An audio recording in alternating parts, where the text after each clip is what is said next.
Mungkin di pesantren. Pak Latif katanya membuka pesantren di sini Pak, SMP Pak. Kata Pak Latif, rencananya Pak Latif. Kalau memungkinkan tahun ini, paling lambat tahun depan. Insya Allah. Kalau yang punya anak SMP, segera daftar ke kita, insya Allah. Di awal-awal ini masih friendly Pak ya, masih friendly. Yang nggak punya duit nanti digratisin ya Pak Latif. Tapi yang punya duit bisa apa? Ya pembayarannya masih ya namanya dibuka pertama kita masih nyantai Pak. Nah, insya Allah kalau nggak tahun ini ya tahun depan. Jadi setelah kita buka di sini rencananya, insya Allah tahun berikutnya kita kan mulai menggarap yang di sono di Bogor. Setelah sono jadi baru kita pindahkan santrinya dari sini ke Bogor. Ada yang punya anak SMP? Belum ada ya? Udah tua-tua sih ini ya. Ada tuh, udah tua-tua ini. Padahal masih bayi anaknya ya. Iya, dan mohon doanya ini Pak Latif lagi bangun masjid di atas. Nanti kalau mau diajak sama Pak Latif ke atas, sudah besi-besinya udah naik Pak. Besi-besinya. Anggarannya berapa Pak Latif? 7?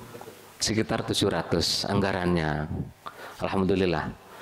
Insya Allah naikkan 1 lantai lagi untuk bangun masjid. Nanti di belakang ini full asrama. Sini juga kan jadiin asrama dan tempat belajarnya. Jadi akan Pak ya, ini untuk memaksimalkan amanah antum semua.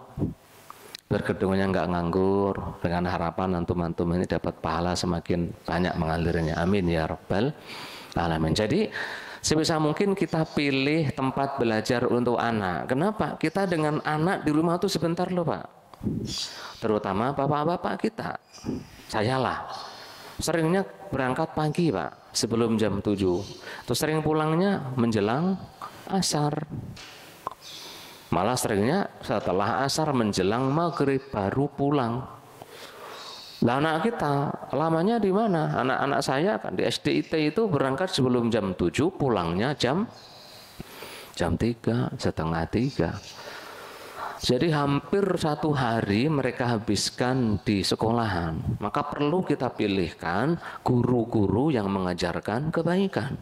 Guru-guru yang mencontohkan bahwa perempuan itu nutup aurat di anak perempuan kita. Guru-guru yang mencontohkan kepada anak laki-laki kita untuk menjaga pandangan, menjaga pergaulan, menerapkan adab-adab interaksi antara laki-laki dan perempuan. Pilihkan. Mahal Pak Ustadz, murah, di sini gratis buktinya. Pesantrennya masih gratis sampai saat ini. Nggak tahu nanti SMP-nya mungkin ada yang gratis, ada yang berbayar. Pastinya gitu. Prinsip kita nanti yang nggak memiliki biaya ya gratis, yang punya biaya membayar semampunya, kan gitu. Iya.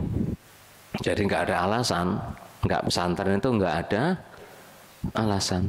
Dipilihkan pendidikan dengan lingkungan yang baik. Ya.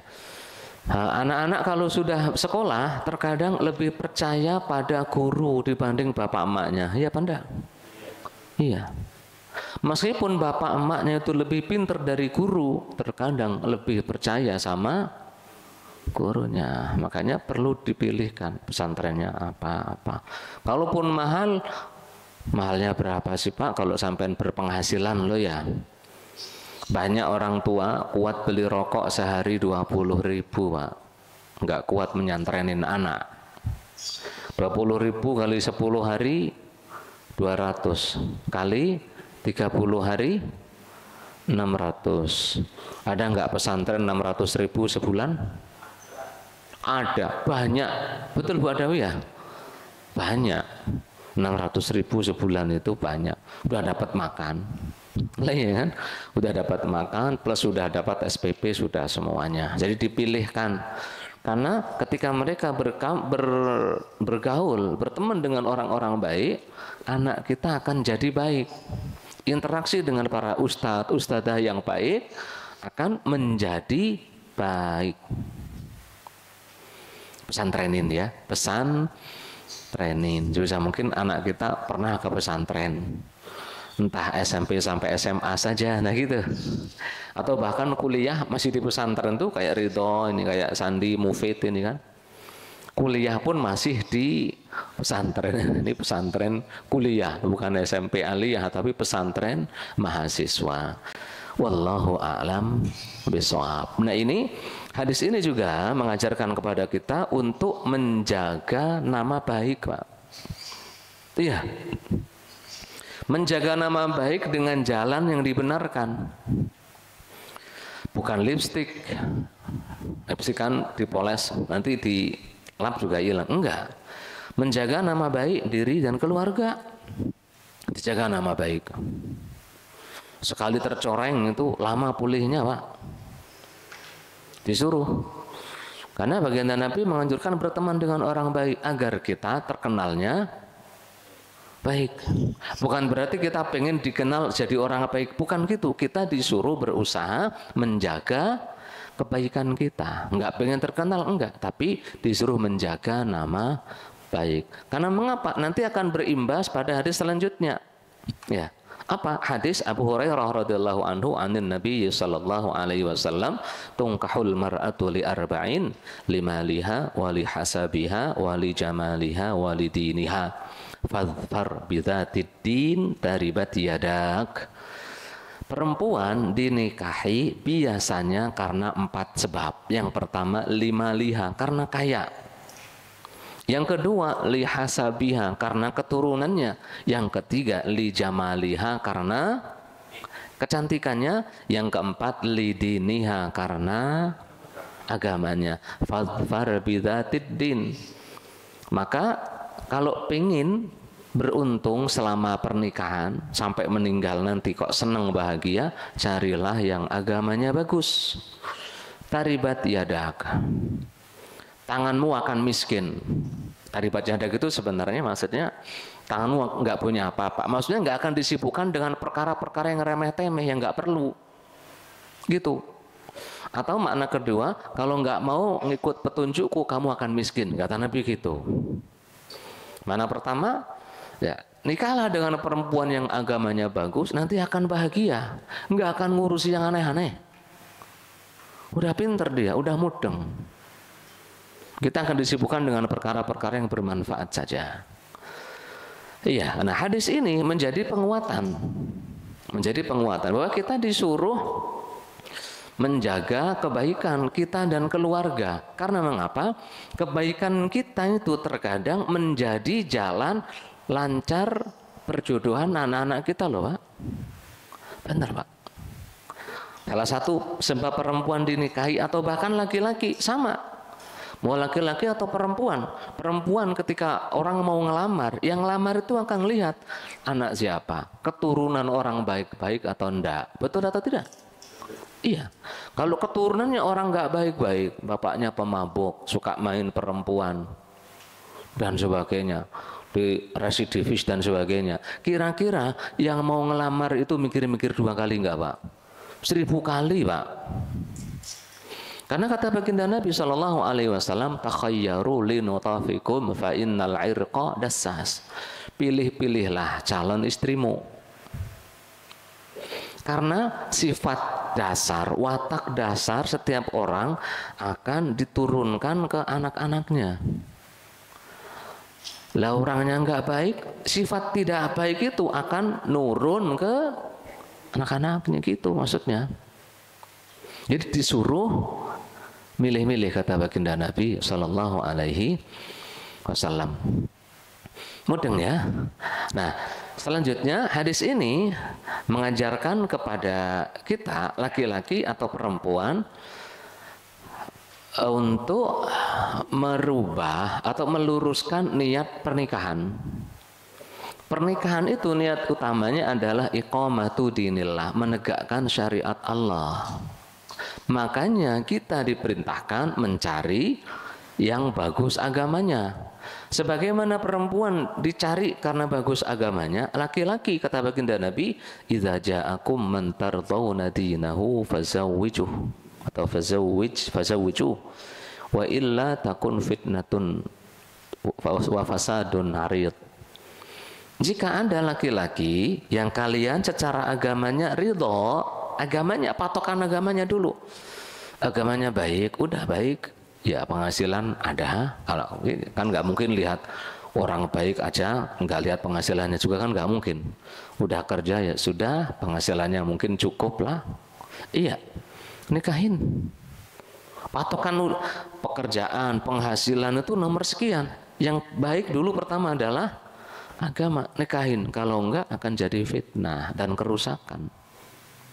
Sama, laki-laki disuruh lihat agamanya, perempuan disuruh lihat agamanya. Jadi tujuan utama pernikahan adalah iqamatu dinillah, menegakkan syariat Allah. Laki-laki Allah Subhanahu wa taala beri naluri, yaitu hasrat senang pada perempuan. Cara menyalurkannya dengan menegakkan hukum Allah, yaitu melalui qabiltu nikahaha wa tazwijaha bil mahril madhkur. Itu satu-satunya cara.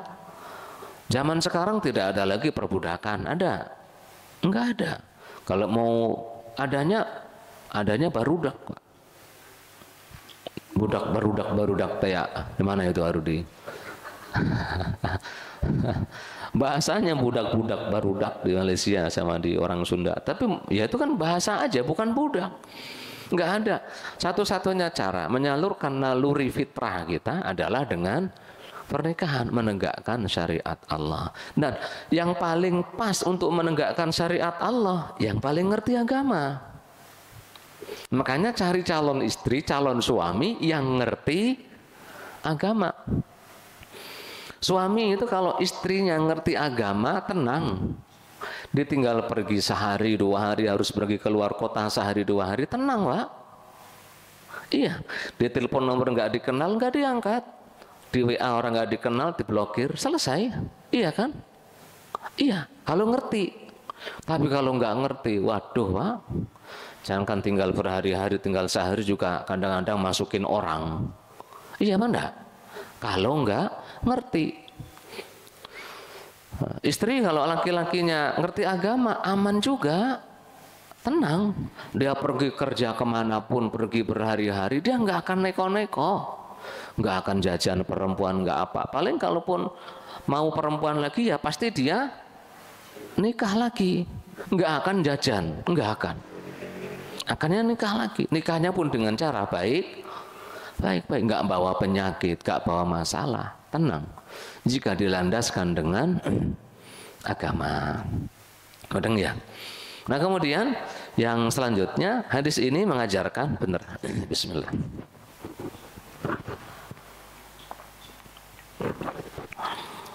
Hadis ini mengajarkan perempuan itu kan dinikahi karena punya duit, cantik, keturunan baik-baik dan agama. Yang bisa diusahakan perempuan itu 3 Pak.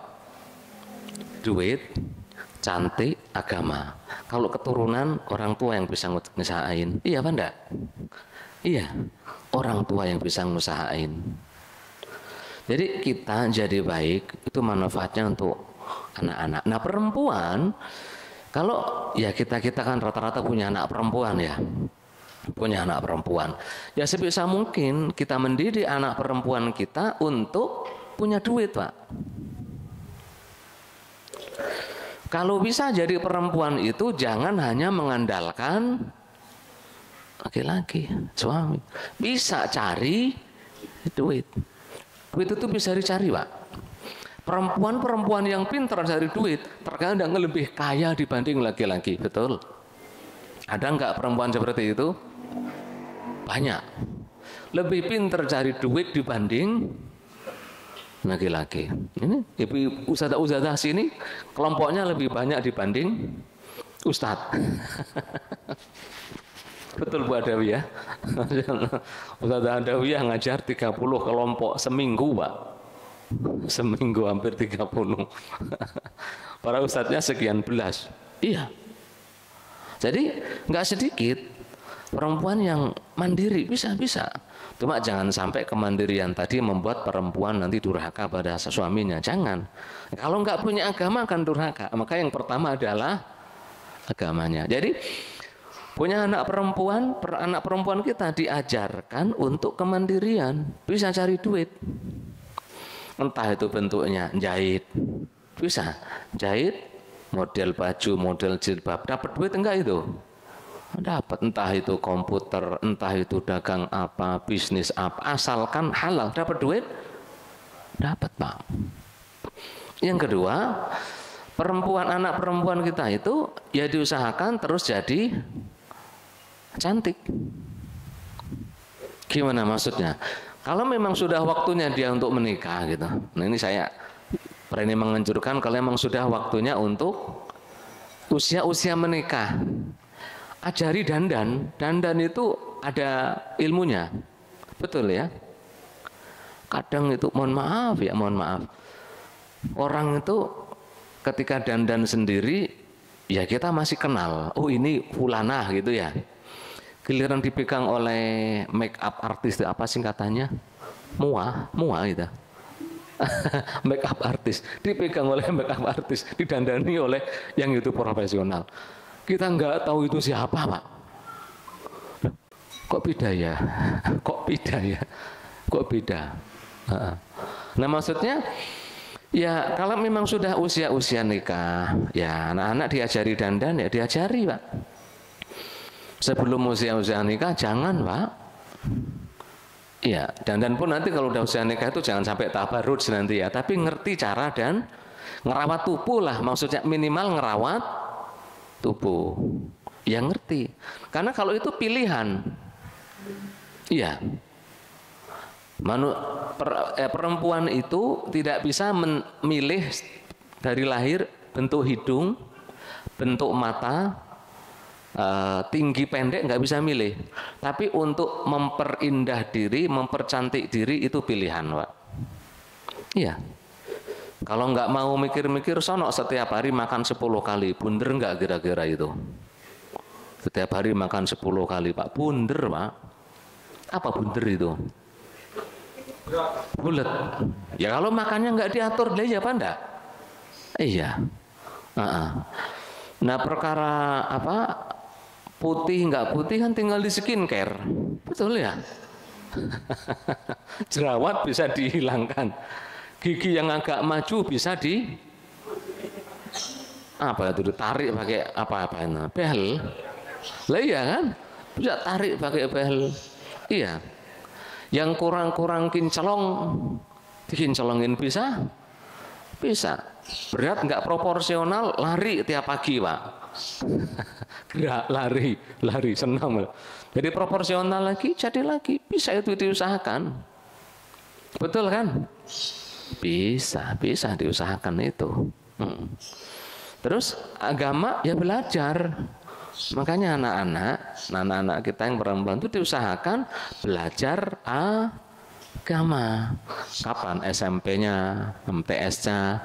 Kalau nggak mau ke SMP, ke pesantren, ke MTS mungkin yang ada muatan banyak MTS itu ya. Dulu saya termasuk di MTS, MTS Aliyah itu banyak muatan agama. Atau SMP IT, SMA IT yang ada banyak muatan agamanya biar ngerti agama. Iya, jadi 3 hal itu kalau bisa perempuan mengusahakan. Iya, jangan jadi perempuan punya prinsip nunggu dilamar laki-laki kaya. Waduh, laki-laki kaya dia akan nyari perempuan kaya juga.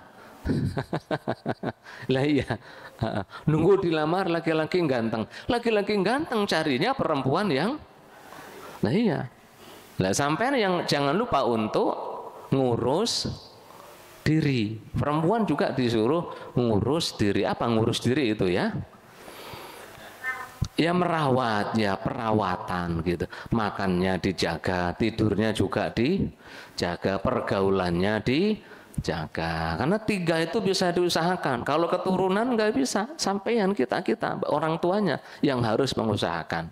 Kita orang baik, nah anak-anak kita akan kecipratan berkahnya orang baik.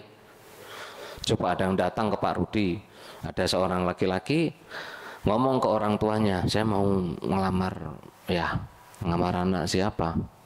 Itu anaknya Pak Rudi mana? MGT, blok apa Pak Rudi? Blok J ya. Oh Pak Rudi yang itu suka ngaji di El Tartil ya, itu orang baik, urusan oleh langsung, ayo temani langsung, nah gitu Pak. Bapaknya nggak akan mikir-mikir, itu orangnya baik, insya Allah anaknya juga baik. Nah orang tua baik, yang diajarkan ke anak baik atau buruk? Baik Pak. Emaknya taat pada bapaknya kan gitu ya. Emaknya nggak pernah bantah bapaknya, ngomongnya sopan. Ya itu akan menular, nurun ke anak-anaknya. Ngomongnya juga baik, sopan, menghormati suaminya, sama persis. Orang Pak sayang sama mertua, sama orang tua sendiri berbakti. Ya sudah, itu akan nurun ke anak-anaknya, gitu ya. Wallahu a'lam bishawab.